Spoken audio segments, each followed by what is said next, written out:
Now, over 10,500 parishes around Uganda are meant to be a part of the parish development model, which is an initiative of government of Uganda under the development under the National Development Plan 3 to make sure they eradicate poverty among people living under the poverty line, and also making sure the sustainable living of the citizens around the country improves around there. And initially, a number of funds was escalated, whereby 30 million was meant to be received for each parish. But as we speak, we're now speaking about 17 million shillings, whereby each parish will be receiving that as an implementation fund to make sure every process goes on very well. But what we'll look also further is that there has been an highlight and also an upgrade towards 2022-2023 and 2023-2024 financial year,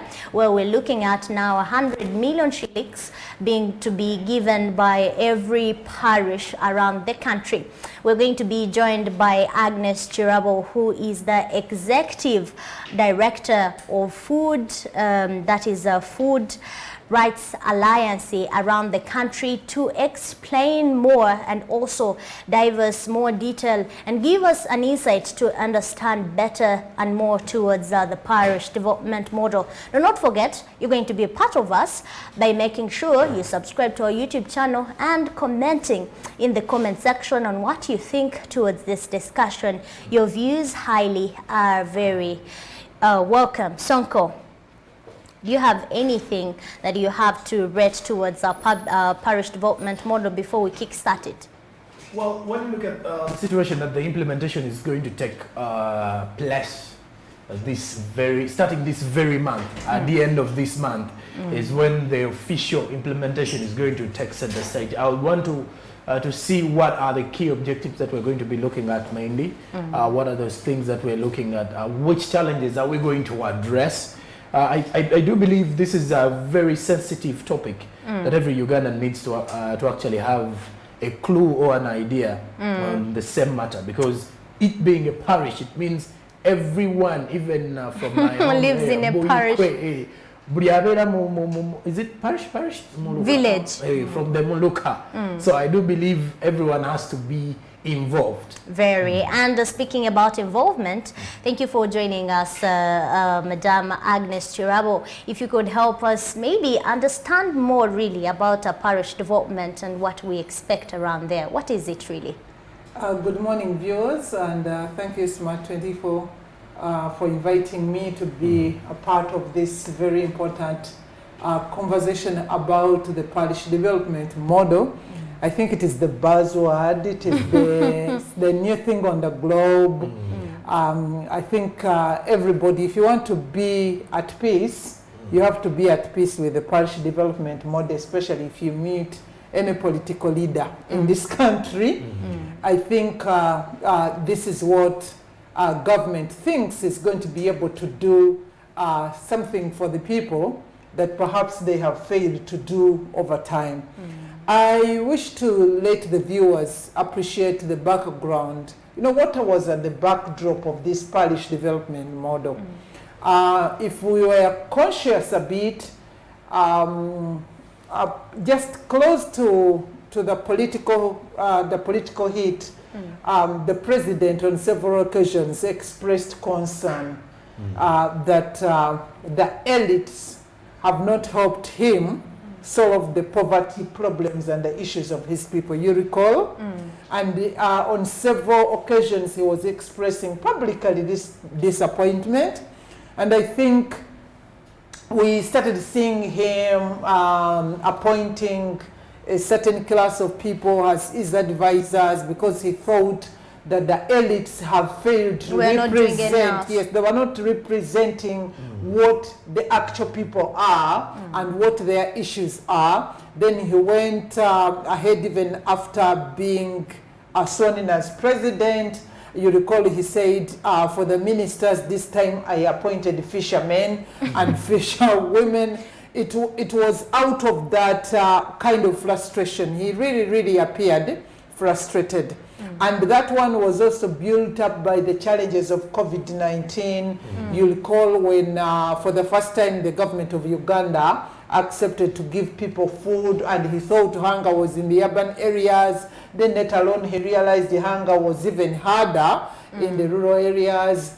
And then he also realized that his people actually didn't know that there were people without houses. So for them, when they were going out to give people food, they thought they were going to houses. They didn't know that some people are homeless. That some people are homeless. So many challenges. And I think there was a team of people that I pretty know, but I have not sought their approval to talk about them on tele. There is a group of people that sat and gave proposals to the president on how best to address this problem. Over the years, we have also been telling government in our budget advocacy work that a lot of money is staying at the center, and decentralization had lost meaning because the center was holding on the money, and the local governments had to wait until the Messiah appears from Ministry of Finance and sends them to send them money, to disperse money. Okay. The local governments are not in any way anymore generating any local revenue, so they are dependent on the central government, and in many cases funds are released delayed, and they fail to beat the procurements, and so on and so forth. So this spaghetti bowl of challenges is at the backdrop of the mind that said, let us take on the parish development model. Now, I also wish to inform the viewers that we shouldn't be very excited about the parish development model as a new innovation. It isn't an innovation. It isn't an innovation. Okay. I'm concerned that we are moving back to what we killed first. Okay. Don't be shocked when we really come up strongly than what we are doing to rebuild the cooperative movement. You know, we went back to Uganda Airlines. We are going back to things that we thought they were very stupid, they were not good for us. And so was the parish. People that are older than me a bit, they lived to see a functional parish development model. Very, very functional. I'm telling you, the Mwami Wamuluka here, at least in Buganda, people that have talked to me, was very, very powerful. Okay. He was powerful. Don't even talk about an RDC. Don't talk about anyone. Yes, the Mwami Wamuluka was the person who is the Muluka chief. A parish chief that we're talking about now. Okay. He was a very powerful person. I want to also know something. Does it take us back to, you did say the local governments are now more dependent on the central government. On the central government. Do you believe it is because of the scenario where we had totally got away from the parish model that you initially said? We are going back to strengthen the local governments. Okay. And we have a very big task ahead of us, because what made the local governments, including the parish, very weak is that dependency on the center, the central government, in making decisions, in generating revenues, in making interventions, in making investments, in presiding over power. You know, when you don't have money, you are a man, you know. When you don't have money, you don't have power. You're not controlling anything. And that is what was happening, and it is what is happening. But I was telling you, the tradition of the former parish development model vis-a-vis what we are building. And if we champion the parish development model as an innovation of us in the 2020s, we are getting it wrong. Okay. We must humble ourselves and learn from what we killed, the previous parish development model. I have told you, the Mwami Wamuluka, the parish chief, was a very powerful person. Than the RDC, like you said. Don't talk about the RDC. Don't talk about, I don't know which other powerful person. Because even... Big boys. I don't know about that. But the Mwami Wamuluka was very powerful. He had power. He could arrest. He had policies. He would make sure that the policies are enforced. and the reward or the penalty was very, very clear, and he would exercise it when he's going to supervise the parish. Okay. You know, it was, you know, everybody was in terror. You had to make sure that your public health facilities in the home are up to the tune. The food security is up to tune. The income generating enterprise is up to tune. Sorry to interject around there, but thank you for the background you have shown us around there. But we want to know more, so if you could highlight, because time is against us, what really are we expecting on this parish development model this time? What it is? One thing that somebody should expect, and we should stand up in arms to demand for it, and we see it done, is money for development, money getting closer to where the people are. And it is not only money, but also the level of decision making. People also need to see that, do you realize that we are hearing so much of parish development model and not anymore of operation wealth creation? Do you realize? So one is one is pulling out and the other one is coming in, and we should avoid that. Part of the challenges that we had with the NADS and the operation wealth creation and the local government planning processes and budgeting processes is the inclusiveness and the people to decide within their own context what they need to invest in. Okay. We have severally heard about people saying, we just saw a truck coming here with the coffee seedlings and we didn't know what to do with the coffee seedlings. We know people who received the heifers and they needed to be given a radio and put in a very fancy environment that even the farmers themselves weren't living in, and we lost that money. We have seen pictures of cassava cuttings drying under tree shades, not being planted, and that was all money. Why? Because the people were not included in deciding what they wanted to engage in, and the support comes timely and with the technical support. So the people, we are seeing and we have been promised that money is coming closer to you. 17 million, 16 million this financial year, and then we are looking up to 100 million next financial year. Money getting closer to people. Now, the people, and those of you who are watching us this morning, tell your people wherever you go, and tell your people in Buyikwe. I don't know what your parish is. The parish. Parish. No, Buyikwe, then there is Naja. Naja is the parish. Go back and tell your Naja people in Buyikwe that government is sending 16 million starting next month, which is next week, but 100 million, hope so, next financial year. Okay. And this money is not for sharing and marrying women, new women, and be given an opportunity to distribute corruption to get to the parish level, but it is money that they are supposed to use your parents, your brothers, your I don't know, your grandparents need to say, relatives. Your relatives, they are old, your relatives, they should make sure that they take a share of this money. And when I'm talking about a share, not to eat, not to celebrate, that is the token of development you're getting from government. Behave like the other man in the Bible. Appear when you have multiplied it over and over again.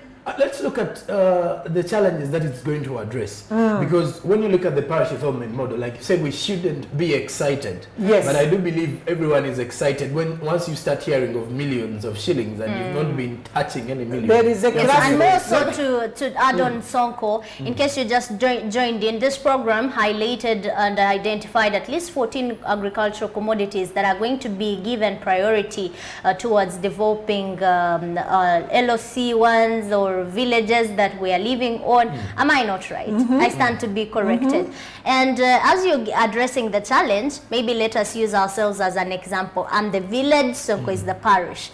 How does this village... I'm the household. Okay. So they are households. They are households in the village. So I'm the village, you are the household. Sonko is a parish. Try to make us understand how does the household tap into the village. I don't know. We are going to have parish development committees, and these parish development committees are going to be made of individuals that are coming from the villages. Okay.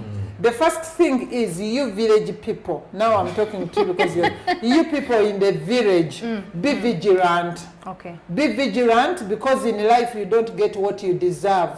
You get what you negotiate for. Okay. So don't hold your hands and look on.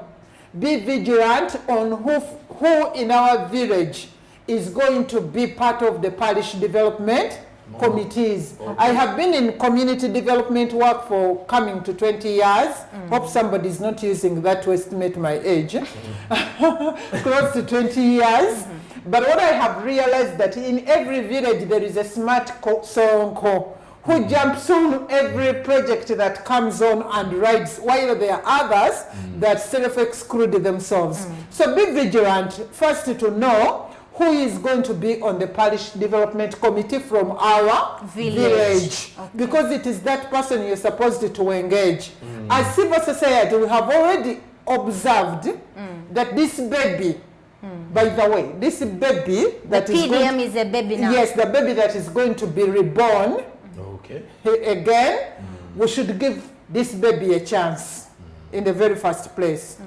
And we all know these challenges, the capacity challenges. Now this woman in this village, there are women themselves that have never been invited in any meeting, including a family meeting. They are not allowed in any meeting. They have never gotten an opportunity to say anything. They only talk to chameleons that are in their gardens, in their plantations. Those are the people they talk to. They talk to their children at most. They are not influencing anyone. So for me, sitting here on set and tell them to be vigilant, to know who is going to be representing them on the parish development committee is good information. But there is a gap that we need to go in and empower them.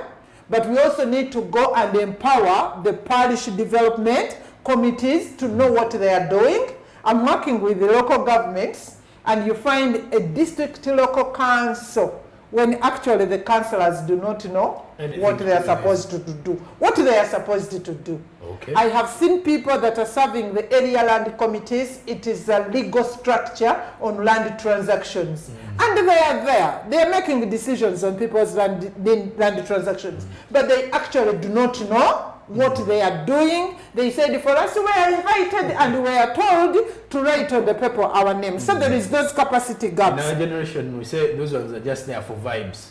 Just vibes. Well, so they need to be vigilant. At least start with knowing that he is the one in our village that is going to work on the parish development committee. At least know that, not that Mami Gundi or Mr. Gundi or Madam Muchala Gundi, Nalongo so and so, or teacher so and so, or Msawo so and so. There are those people with those titles in the community, or Mukuru so and so. An opinion leader is the one who is going to be representing us on the parish development committee. Then we are going to be coming. We who have decided that we are going to support this baby to see the first son and perhaps celebrate a birthday and other birthdays and doesn't die in infancy, we are up to say, let us develop programs to build the capacities of even communities. Some people are there. Do you know that some people don't even know what they want? Very many. If you go and say, kakati banyabo, mwemubadde mugamba nti esente za development za parish development model mwemubadde mwagala kola ki. They actually don't know. What they are going to use the money problem they know are not the problems that are supposed to be solved by this money. School fees is no. So let's look at these problems. Which problems are we going to solve with the parish development model? The challenges that we are meant to solve by the parish development model are livelihood challenges. Okay. The ultimate goal, I hear, is to make sure that everybody gets into the money economy. You know, there are people who spend a whole year without earning or even spending. They are there. The whole year, not look at me with that face. The whole year, I'm still trying to figure out. money doesn't cross their fingers. They don't earn. They don't, but they don't buy. They are live depending on what someone is giving them. That is even earning of some sort. They don't see 1,000 shillings in a month coming their way. Okay. So this parish development model, in a broader sense, they are setting that it is actually desirable that everybody earns. So this money that is coming to help you earn. You're not earning it. It's to help you earn. Those of us who subscribe to Christianity, there is that story of the talents, guys that were given talents. Okay. And the one who hid it, he's lying, he didn't hid it in the soil. But well, this is the money that is given you to multiply it, and you get into the category of people that earn money. Okay. So start thinking about where do you wish to invest, but you're not going to think alone. You're supposed to think together with your colleagues in the community. And speaking about earning, there has been claims that their money is not insufficient. I remember when this initial drive came in last year, and I happened to attend one of the conferences you called, whereby you were highlighting about 30 million that was going to be given by each parish. But now we moved from 30, yes, we are on 17, and still claims is that this is not insufficient money to cater for this. How best can we use or utilize this insufficient fund claimed to be insufficient? Just briefly highlight for us. Let me tell you people who are watching this smart TV this morning. In investment, there has never been something like sufficient funds. Okay. You know the story of the late Ibrahim Chibirige of Africana? BMK. You know his story? You know the story of Wavamuno? You know the story of that successful people that some of them you know? Actually, the best business to do is the business to start without money. You're very conscious on the decisions you're making. So there is never going to be a day that we are going to have sufficient funds.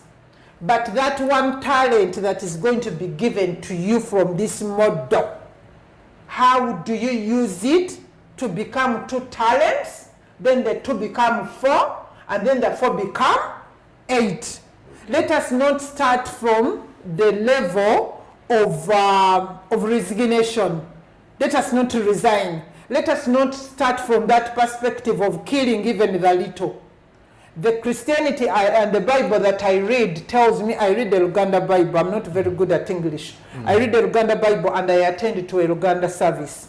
But the Bible tells me, alibero mwesigwa mu bitono, bali musigira ebingi. So I'm very happy that we are starting with that insufficient funds. As we look at the 100 million. Because we are going to make mistakes. In all investments, when you're starting, you make mistakes. We must make bearable mistakes, smaller mistakes. With the limited funds, but we should not plan to fail. Let us all not plan to fail. Let us surprise the world for the first time. So in simple terms, you don't want to hear these excuses of the funds are insufficient. Let's first use the Bible talks about 1 talent and 2 talents. And at least you shared with us how to make them multiple talents. We're going to take a short break. We return to give us more on how to expect and also how better we can really implement this parish development model. We take a break. We're still on the discussion.